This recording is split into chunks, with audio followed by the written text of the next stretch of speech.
Arkadaşlar merhabalar, kanalıma hoş geldiniz. Bugün sizlere Hyundai'ın Tucson'unu tanıtacağım arkadaşlar. Elit paket 1.6 136 beygir CRDI bir araç.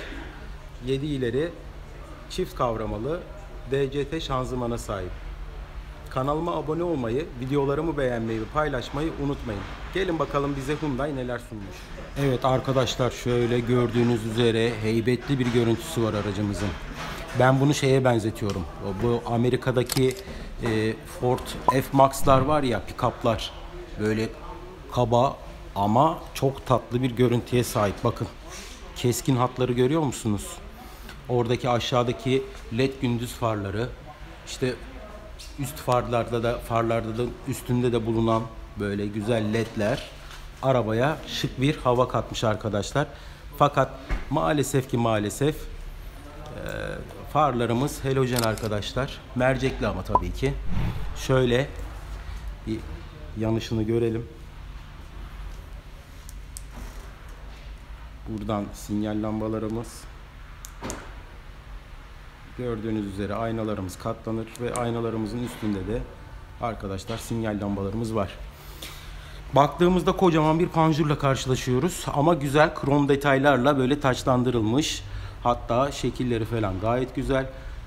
Panjurumuzda park sensörlerinin var olduğunu görüyorum. Şurada böyle güzel gri renkli ama plastik olan farklı bir renk uygulamışlar. Sis farlarının var olduğunu görüyoruz. Şurada tatlı bir krom var arkadaşlar. Park sensörünün birinde burada olduğunu görüyorum. Aracımız çok güzel hakikaten. Kapotunun böyle kabarık gelmesi, şişkin gelmesi görüyor musunuz? Mükemmel görünüyor ya. Ben seviyorum. Hyundai ve Kia kendini hakikaten acayip geliştirdi arkadaşlar. Aracımızda cam tavan var.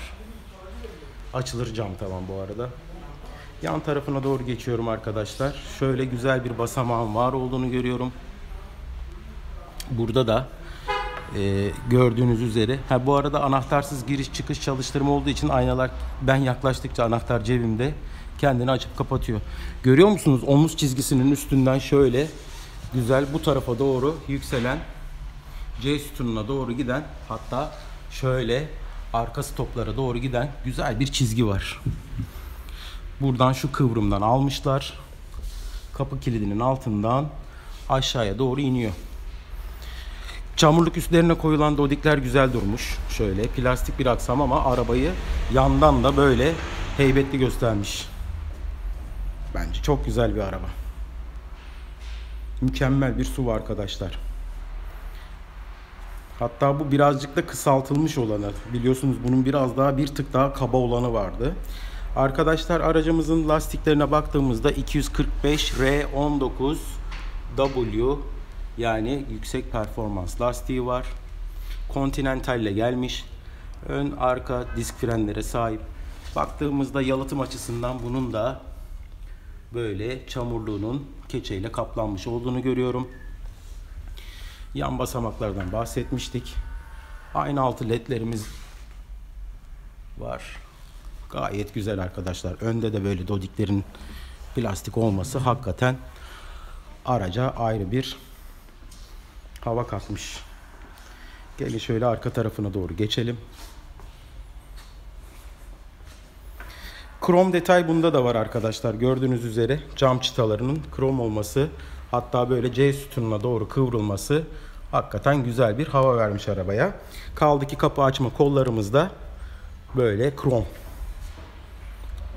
Farkında mısınız bilmiyorum. Şöyle bir dakika. Yani buradaki tuştan da açılıp kapatılıyor kapılarımız. Gördüğünüz üzere şurada da led aydınlatmalarımız var. Aynı altında olduğu gibi. AdBlue'lu yeni nesil 1.6 136 beygirlik motorumuz var aracımızın üstünde. Stoplarda şurada 3 tane reflektörün olması güzel. Arka farlarımıza bakıyoruz. Maalesef halojen arkadaşlar. Arka farlarımız led değil. Arka tasarımı da çok başarılı. Gayet güzel. Bakın görüyor musunuz arkadaşlar? Şöyle güzel egzoz çıkışları var ki bunlarda sadece Şöyle sağ taraftakiler orijinal ama çift çıkışlı, güzel olmuş. Bunlar görüntü amaçlı fakat difüzör havası veren şu arkadaki detay bence gayet başarılı ve bir tane de reflektör ortada var. Geri görüş kamera sistemimizin burada var olduğunu görüyoruz. Hyundai amblemimiz sol tarafta Tucson yazısı, sağ tarafta da 1.6 dizel olduğunu görüyorum. Üçüncü stop lambamız burada arkadaşlar. Güzel böyle köpek balığı sırtı dediğimiz antenimiz var. Zaten cam tavan gördüğünüz üzere. Şuradaki kullanılan tavan barının piyano bilek gibi güzel olmuş yani rengi. Çünkü krom olanlar arkadaşlar belirli bir müddet sonra veya gri renkli olanlar belirli bir süre sonra boya atıyor. Mesela şuradaki şu siyah detay da araca gerçekten güzel bir hava katmış. Arkadaşlar aracımızın elektrikli bagaj kapağı bulunmakta. Gayet geniş, güzel bir bagajı var. Şöyle saklama alanlarının var olduğunu görüyorum. Şöyle 12 volt 180 watt çakmaklığı var. Şurada güzel klasik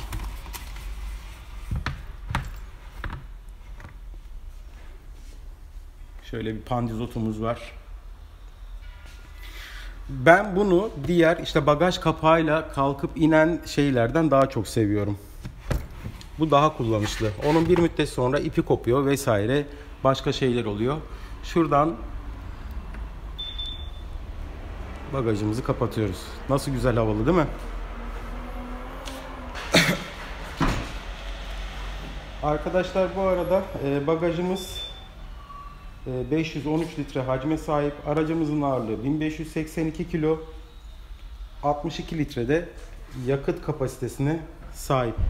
Şöyle arka koltuğuna doğru bakacağım önce. Şuradan açıyoruz. Koltuk ısıtmanın var olduğunu görüyoruz. Şuradan baktığımızda gayet güzel bir derisi var. Arkadaşlar şuradaki kolla bagajımızın daha doğrusu arka koltukları gördüğünüz üzere yatırabiliyoruz.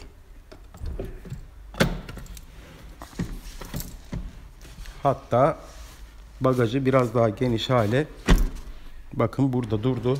Yani bu kadar dikleştirerek bagajı daha da büyütebiliyoruz. Şurada güzel arka koltuk için koltuk dayama var. Bardaklıklar var içinde. Isofix bağlantılarını görüyorum. Arka tarafta çok yüksek olmayan şaft tüneli var. Buraya güzel arkaya arkadakiler için difüzör havalandırma çıkışı koymuşlar. Şurada da bir USB çıkışının var olduğunu görüyorum. Gayet güzel arkadaşlar. Çocuk koltuğu için emniyet kemeri bulunmakta. Tavanımız yarım açık, yarım kapalı olduğu için arabanın içi birazcık karanlık görünüyor. Ama gelin şöyle içine doğru geçelim. Evet arkadaşlar, ön kapıya baktığımızda şurada çok sert olmayan ama güzel bir plastik aksamın var olduğunu görüyorum. Şurada bir deri malzeme kullanılmış. Maalesef arka iki cam tek tuşla açma kapama özelliğine sahip değil. Fakat ön iki camda bunlar bulunmakta. Buradan işte arka camları kilitleme, daha doğrusu camları kilitleme özelliğimiz bulunmakta. Aynı ayarları buradan yapılıyor. Hyundai'nin bir klasiği olan merkezi kilidimiz de buradan açılıp kapanıyor. Şuraya baktığımızda ESP on off tuşunun var olduğunu görüyoruz. Halojen far olduğu için arkadaşlar yükseklik ayarı buradan yapılıyor. Reos'ta ayarı buradan yapılıyor. Koltuğumuza baktığımızda gayet güzel, şık görünüyor. Baldır desteği yok ama genişliği gayet iyi. Burada elektrikli bel desteğinin var olduğunu görüyorum.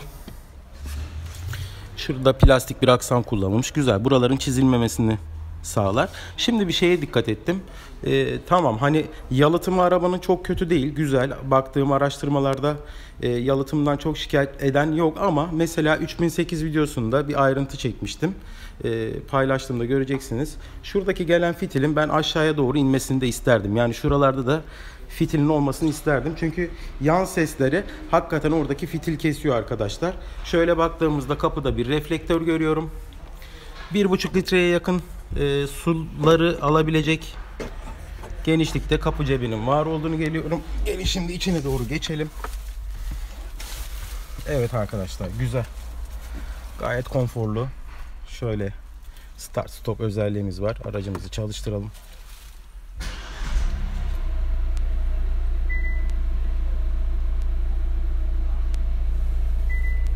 Şurada güzel bir ekranımız bulunmakta. Sunroofumuzu açmak istiyorum. Bakın perde otomatik ve komple açıldı arkadaşlar. Komple cam tavan. Mükemmel ferahlık sağlıyor ya. Acayip güzel bir şey arkadaşlar. Şuradan baktığımızda LED ışıkların var olduğunu görüyorum. Şuradaki tuşla bütün şöyle dönüyoruz. Gördüğünüz üzere bütün lambaları açıp kapatabiliyoruz. Ondan sonra şurada gözlük saklama kabı. İçi kaplı arkadaşlar. Güzel. Şurada bir torpido gözünün var olduğunu görüyoruz. Işıklı, soğutmalı. Bu da güzel bir ayrıntı. Şuradaki kullanılan malzeme deri kaplı. Gayet ben çok hoşuma gitti. Yani şu çizgi gayet hoşuma gitti.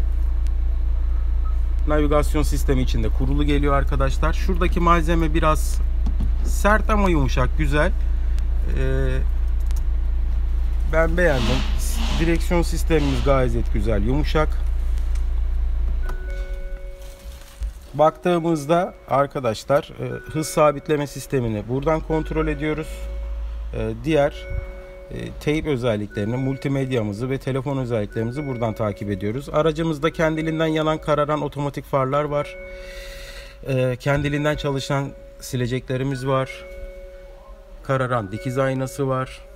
Yani bu detaylar artık zaten hani standart olmaya başladı. Şuraya baktığımızda yine az önceki dediğim gibi zaten anahtarsız giriş çıkış aracımızda standart. Drive modumuz var. İşte comfort, direksiyonu sertleştiriyor. Sport vesaire gibi. İşte sportla direksiyon sertleşiyor. Comfort'ta direksiyonumuz daha yumuşuyor. Auto hold, park sistemi, start stop ve arkadaşlar aracımızda yokuş iniş destek sistemi de bulunmakta. Elektrikli park frenimiz var. 7 ileri DCT şanzımanımız bulunmakta. Şöyle bu sesi kesmek istiyorum. Bir dakikanızı rica edeceğim. Evet, tam otomatik bir klimamız var. Şurada güzel bir multimedyayı görüyorum arkadaşlar. Bakıyorum. Dokunmatiği fena değil ama sanki şöyle Android Play, Apple Play gibi kaynakları ekleyebiliyorsunuz. Şöyle bir ses sistemini kontrol etmek istiyorum. Ses ayarları. Çok güzel arkadaşlar. 3 boyutlu sesi verebiliyorsunuz. Dokunmatiği bir tık daha iyi olabilirdi.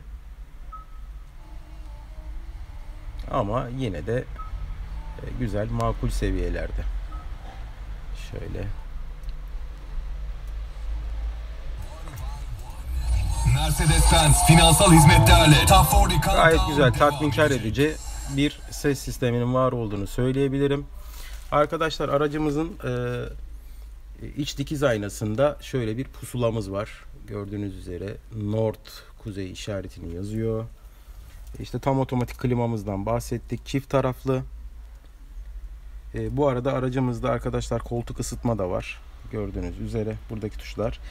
İşte USB giriş çıkışı bulunmakta. Şurada Type-C'miz diyeceğim ama yok. Bu kablosuz şarjımız bulunmakta. Şuraya bir tane bardaklık koymuşlar. Şurada kablosuz şarjımızın olduğu yer arkadaşlar. Evet, gayet başarılı. Bence güzel bir araba. Ama arkadaşlar şimdi size burada bir farklı bir şeyden bahsetmek istiyorum. Şimdi ben bu ekranı çok sevmiyorum. 2021 ya da 2022 yılında biliyorsunuz Hyundai Tucson'un yeni kasası çıktı. Tamamen elektronik sistemlere sahip olacak o aracımız. İşte bizim göstergelerimizde mesela görüyorsunuz klasik gösterge. Onda şerit takip asistanı vesaire bilgileri, hatta 3 boyutlu 360 derece kamera özellikleri olacak. Mesela şuradaki göstergede onda eğer sağınızdan ya da solunuzdan bir araba geçiyorsa onu gösteriyor kamerada. Buradaki gördüğümüz kadranın olduğu yerde, hız kilometresinin görünmüş olduğu yerde onda tamamen dijital bir ekran geliyor. Tabii farklı konfirmasyonları illaki olacaktır. Şu an tanıtım aşamasında. Mesela işte ben şu ekranı çok sevmiyorum. Burada böyle çıkıntı gibi duran o ekran olduğu gibi buraya alınmış. Tamamen dijital üzerine kurulu bir ekranla geliyor. Tüm kumanda sistemleri orada olacak. Mesela şu görmüş olduğumuz vites topuzumuz onda yok. Buradaki gibi şu el freni takımındaki gibi buradaki tuşlardan vites atışlarını gerçekleştireceğiz. Bunun gibi farklı özelliklerle geliyor arkadaşlar. İşte komple konsola gömülü bir ekranla geliyor. Hatta şöyle klima sistemine mesela farklı bir evaporatör sistemi ekleyerek işte şu özellikle içinde bulunduğumuz şu korona günlerinde veya virüslü günlerde havalandırmaya çok önem vermişler. O evaporatör sayesinde bakteriler ve virüsler arabanın içine girmiyor. Nemlenen havayı öndeki evaporatörle kurutarak içeriye kuru hava verme sistemi getirmişler adamlar. Gayet güzel. Videolarına baktım, böyle bugün bir inceledim. Hatta dış tasarımından da bahsedeceğim onunla ilgili, şimdi size aradaki farkları görün diye. Yani göğüs onda komple değişmiş arkadaşlar. Acayip güvenlik sistemleri getirmişler. Çok başarılı olmuş o araba. Tabi beğenen olur olmaz orasını bilemiyorum ama dediğim gibi şu entegre ekran, yani burada çıkıntılı şekilde duran ekran tamamen bu tarafa entegre edilmiş ve daha güzel olmuş. Onun videosunu da paylaşacağım zaten. Ona da bir video yapıyorum. Şimdi gelin şöyle dışına doğru da anlatmak istiyorum. Mesela ondaki en büyük değişikliklerden biri, hani arabada işte çift şase olacakmış, onda da uzun kasa kısa kasa. Bu arada ledlerimiz gördüğünüz gibi arkadaşlar, gündüz ledlerimiz de yanıyor. Arabayı çalıştırdığımızda şuradaki ledler de yanıyor. Tabi o yeni kasada arkadaşlar far sistemini o kadar değişik yapmışlar ki, yani bu bildiğimiz şu halojen far yok. Yani bu tarz bir far yok. Komple led kullanmışlar. Buradan böyle aşağıya doğru iniyor. Çok farklı formatta. Acayip bir şey yapmışlar. Şuradaki görmüş olduğumuz sis lambasının olduğu yere bir far grubu koymuşlar. Ön panjur tamamen, ön taraf tamamen değişmiş. Arkası tamamen değişmiş. Yine onda da tabi bölgesel farklılıklar gösterebilir ama işte farklı farklı opsiyonlar, 7 koltuk gibi farklı farklı opsiyonlar koymuşlar. Hatta ve hatta gördüğüm kadarıyla, videoda gördüğüm kadarıyla evinizdeki klimayı bile arabanızdan kontrol edebiliyorsunuz. Dediğim gibi onun videosu da gelecek. Evet arkadaşlar, Hyundai Tucson'la ilgili söyleyeceklerim bunlar. Dediğim gibi 1.6 CRDI 136 beygir 7 ileri otomatik vitese sahip arkadaşlar aracımız. Yakıt tüketimine bakacak olursak gayet güzel. Bu motoru zaten biliyorsunuz arkadaşlar. İşte Kia Ceed'de de kullanılıyordu. Ondan sonra işte diğer Hyundai modellerinde de Elantra'da da kullanılan bir motor. 4.8 litre yakıt tüketimi var. Aracımız arkadaşlar 1582 kilogram. 2000 devirde 320 Nm tork basıyor. 4000 devirde de 136 beygir güç üretiyor. Arkadaşlar aracımız biraz ağır olduğu için 11.8 saniye 0-100 hızlanması bulunmakta. Fakat konforuna baktığımız zaman arkadaşlar aracımızın şöyle bir özelliği var. Önden kayma yok. Kanatsız melek ESP'lerimiz hemen araca müdahale ediyor. Tek süspansiyon sistemiyle ilgili baktığım yorumlarda arka tarafın biraz daha gürültülü çalıştığını söylüyorlar. Ama olabilir. Gayet normal. Nihayetinde Hyundai kendini Kia ile birlikte acayip geliştirdi. Yani ben hakikaten şahsım olarak söylüyorum. Gerçekten çok sevdiğim bir araba. Alınır mı? Bence alınır. Heybetli duruşu zaten çok hoşuma gidiyor. Bu arada arkadaşlar aracımızın 1.6 GDI, 1.6 Turbo GDI ve şu anki tanıtımını yapmış olduğumuz dizel motor seçeneği mevcut. 4x4'ü de var. Aracımız 4x2. Hatta yeni 2021-2022 yılında gelecek olan aracımıza bir tane de hibrit model eklemişler arkadaşlar. Onda da yine 1.6 136 beygirlik motor kullanılmış. Bir tane de normal atmosferik ya da tam o detayını bilmiyorum ama klasik benzinli motorda var. Evet, aracımızla ilgili anlatacaklarımız bu kadar. Kanalıma abone olmayı, videolarımı beğenmeyi ve paylaşmayı unutmayın. Bana yine bu aracın tanıtımına destek olan sevgili kardeşim Ceyhun'a ve onun güzel abisi Burak abime, yani Eroğlu Otomotiv'e teşekkür ediyorum. Kendinize iyi bakın. Yüzünüzden gülümseme ve mutluluk eksik olmasın. Allah'a emanet dostlar. Görüşmek üzere.